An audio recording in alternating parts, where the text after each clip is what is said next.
Verano de 1665. Una terrible peste asola la región de Londres. En unos pocos meses el número de muertos asciende a 70.000. Los londinenses y los habitantes de los alrededores huyen utilizando cualquier medio. La Universidad de Cambridge se ve obligada a cerrar sus aulas y a enviar a estudiantes y profesores a sus casas. Uno de estos estudiantes es un joven de 22 años, Isaac Newton, que va a pasar en su pueblo natal de Woolsthorpe 2 años de vacaciones forzosas.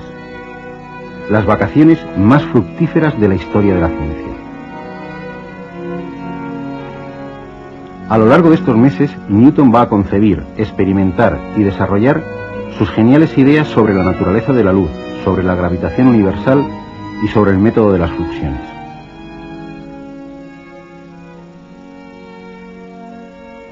A principios de 1666, valiéndose de un prisma como este y un agujero en la contraventana de su habitación, va a demostrar que la luz del Sol es una mezcla de luces de los colores del espectro.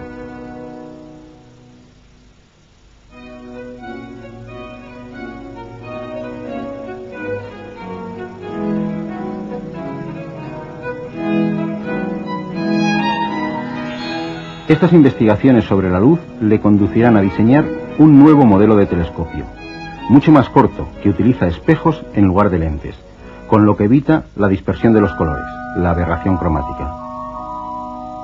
Este modelo de telescopio es el que utilizan en la actualidad los observatorios astronómicos y muchos aficionados a la astronomía.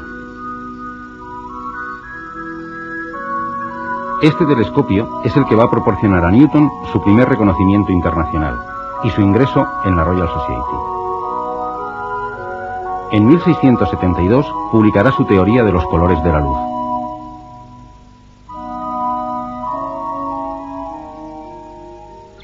Pero volvamos a sus apacibles vacaciones en Woolsthorpe. Otra idea martillea la cabeza de Newton. Una idea que tiene que ver con manzanas y con la luna.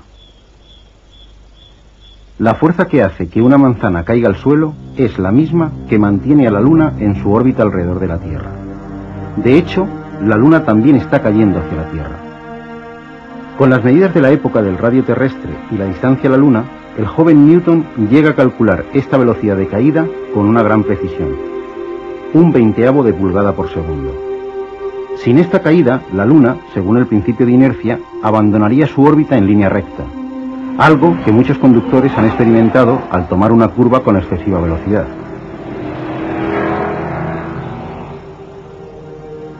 Newton había descubierto la ley de gravitación universal, una ley que explica el movimiento de todos los cuerpos en el universo, desde los objetos más pequeños hasta los planetas y los cometas. La fuerza con que se atraen dos cuerpos es directamente proporcional al producto de sus masas e inversamente proporcional al cuadrado de su distancia. Tendrán que pasar más de 20 años para que esas ideas se hagan públicas en el libro científico más popular de la historia, Philosophiae Naturalis, Principia Mathematica. En aquella época, la física se llamaba filosofía natural, con lo que el título, traducido al lenguaje actual, sería Principios Matemáticos de la Física. En los 3 volúmenes de los Principia, Newton presenta no solo la ley de gravitación universal, sino las famosas leyes de Newton, sobre el movimiento de los cuerpos y las fuerzas que los determinan. Leyes que Newton y todos los físicos durante más de 300 años aplicarán a los campos más dispares: caída de cuerpos, choques, propagación del sonido, proyectiles. Sin duda, Newton es el autor del primer paso de la carrera espacial. Las leyes descubiertas por él son las que han permitido al hombre poner un pie en la Luna, o enviar naves a Marte y Venus, o explorar los planetas exteriores, Júpiter, Saturno, Neptuno y Urano. No es nada extraño que uno de los tripulantes del Apolo 11, al abandonar la órbita terrestre para dirigirse a la Luna, dijese: ahora es Newton quien nos conduce. Pero cosas tan cotidianas como ver la televisión vía satélite o el simple hecho de hablar por teléfono a través de un móvil es posible hoy gracias a Isaac Newton. A pesar de su modestia, No sé lo que puede parecer al mundo, pero para mí mismo solo he sido como un niño jugando a la orilla del mar y divirtiéndome al hallar de vez en cuando un guijarro más suave o una concha más hermosa que de costumbre, mientras que el gran océano de la verdad permanecía sin descubrir ante mí. Muy pocos seres humanos tienen el privilegio de descubrir el sistema del mundo.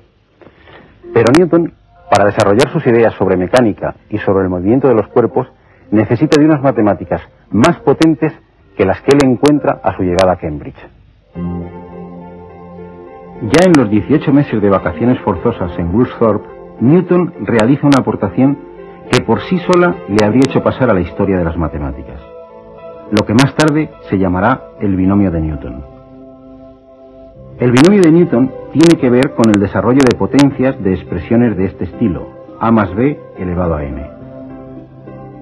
Si nos fijamos en los coeficientes de las sucesivas potencias enteras de a más b elevado a 1, a más b elevado a 2, a más b elevado a 3, a más b elevado a 4, observaremos, como ya hizo Pascal unos años antes que Newton, que los coeficientes forman un triángulo, en el que cada término es la suma de los dos términos de la fila anterior, que están a la izquierda y a la derecha del término buscado. Es fácil encontrar una fórmula general para cualquier exponente n que sea entero, pero Newton extendió esta fórmula para potencias fraccionarias y negativas, con lo que obtuvo un potente método para realizar cálculos aproximados de forma simple, 300 años antes de que se inventasen las calculadoras.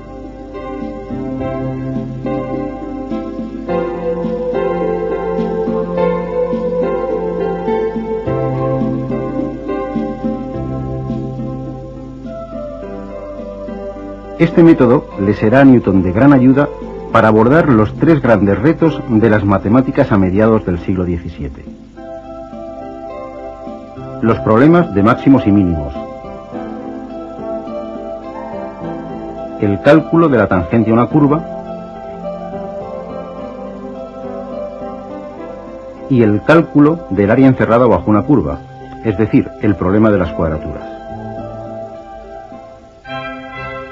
Pero antes de abordar estos problemas, hagamos una excursión al otro lado del Canal de la Mancha. París, primavera de 1672. En la corte del Rey Sol, el ambiente artístico, literario y científico está en plena ebullición. Un joven abogado alemán, diplomático al servicio del elector de Main, va a quedar cautivado por este ambiente. Se trata de Gottfried Wilhelm Leibniz. De la mano de Christian Huygens se va a introducir en el maravilloso mundo de las matemáticas, donde va a brillar de forma deslumbrante.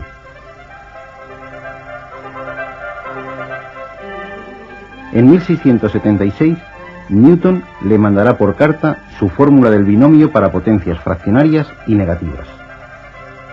Ambos, trabajando por separado y con métodos distintos, Newton antes pero sin dar publicidad a sus resultados, y Leibniz unos años después, pero publicándolos antes, van a crear la herramienta más potente y universal de la historia de las matemáticas y de todas las ciencias, el cálculo diferencial y el cálculo integral. Y todo surge al enfrentarse al problema de calcular la tangente a una curva de forma general. Los dos van a chocarse de frente con la piedra angular del análisis matemático, la idea de derivada. Cuando el atleta lanza el martillo, está resolviendo intuitivamente este problema. El peso abandona la circunferencia que dibuja el extremo del martillo siguiendo una recta tangente. Lo mismo que hace una nave espacial cuando abandona la órbita terrestre para dirigirse a Marte. El problema de la tangente ha sido y será siempre el principal problema de todos los vuelos espaciales, y la derivada su solución. En cualquier carretera de montaña nos encontramos con una señal como esta. Nos indica la pendiente que tiene un determinado tramo de la misma. Una subida con una pendiente del 6% significa que por cada 100 metros que avancemos en horizontal, subimos 6 metros. Si la carretera tiene una pendiente constante, no hay mucha dificultad en calcularla. Basta hacer el cociente entre los metros que subimos y los que avanzamos en horizontal. Pero, ¿qué ocurre en una carretera como esta, en la que la pendiente va cambiando continuamente? Podemos calcular la pendiente aproximada tomando dos puntos de la ruta y uniéndolos mediante una recta secante. La recta se aproximará aceptablemente a la carretera y su pendiente será aproximadamente la de la carretera. La pendiente de esta secante es el cateto vertical partido por el cateto horizontal del triángulo. Si llamamos delta I y delta X a los catetos, la pendiente es el cociente delta I partido por delta X. Cuanto más cerca esté el segundo punto al primero, más se ajustará la pendiente real de la carretera con la pendiente de la recta secante. Si desplazamos el segundo punto hacia el primero, de tal forma que la distancia entre ambos sea cada vez más pequeña, la recta secante se irá aproximando cada vez más a la tangente a la curva en ese punto. Los números que miden las pendientes de estas rectas secantes se van aproximando a un número concreto, que será su límite. Este número será la pendiente real de la carretera en ese punto concreto. O hablando en términos matemáticos, la pendiente de la recta tangente a una curva en un punto es el límite, cuando delta X tiende a 0, de los cocientes delta I partido por delta X. Este límite es la derivada de la curva en ese punto. Como Leibniz la representaremos así. Utilizando términos de trigonometría, la derivada es el valor de la tangente del ángulo alfa que forma la recta tangente a la curva en el punto estudiado con la horizontal. Si la carretera asciende, la derivada, es decir, la pendiente, será un número positivo. Si es llana, será 0. Y si desciende, será un número negativo. La gráfica de una función se parece mucho al perfil de una carretera.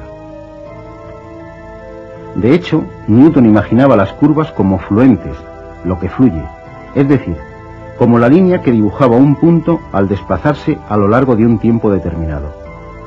A la derivada la llamó fluxión. Leibniz tampoco utilizaba el concepto de función como lo entendemos en la actualidad.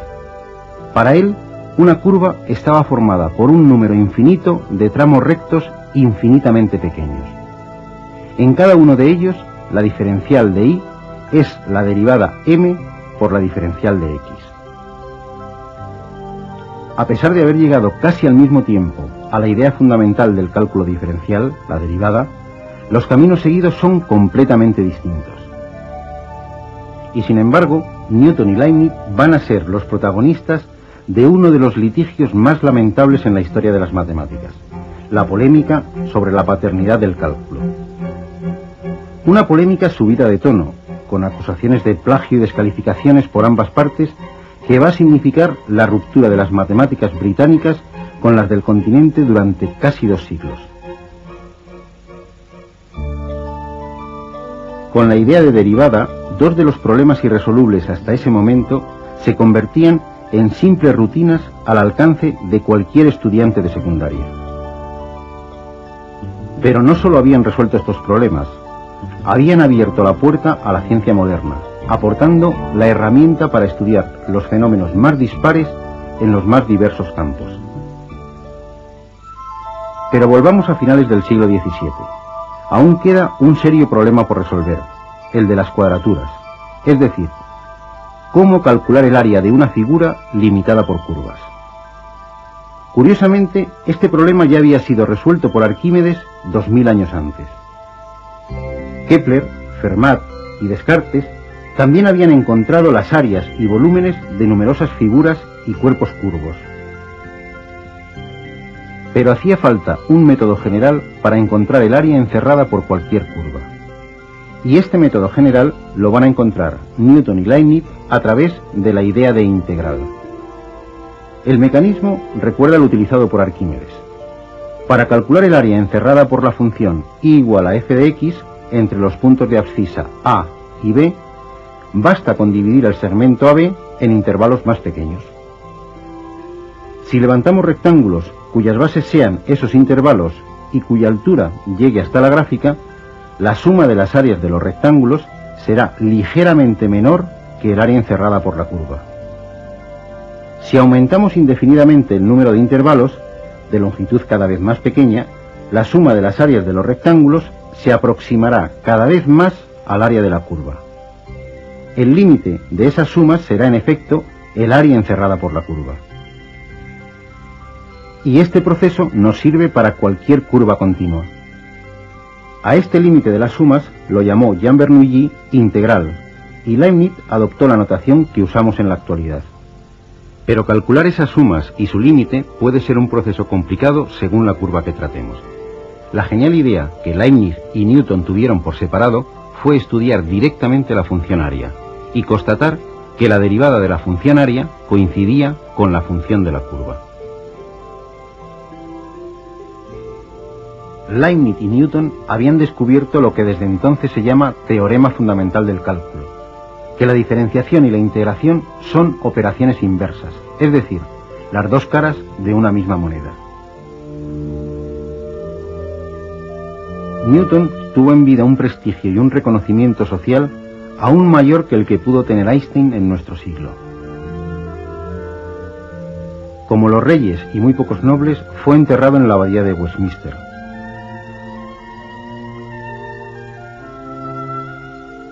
Leibniz, en cambio, murió solo y abandonado por todos. A su entierro en Hannover solo asistió su criado. En la Luna, dos cráteres lo suficientemente alejados rinden testimonio a su genio. El de Newton muy cerca del polo sur, el de Leibniz cerca del ecuador en la cara oculta. Decididamente, como decía el propio Newton, ambos habían visto más lejos que los demás hombres.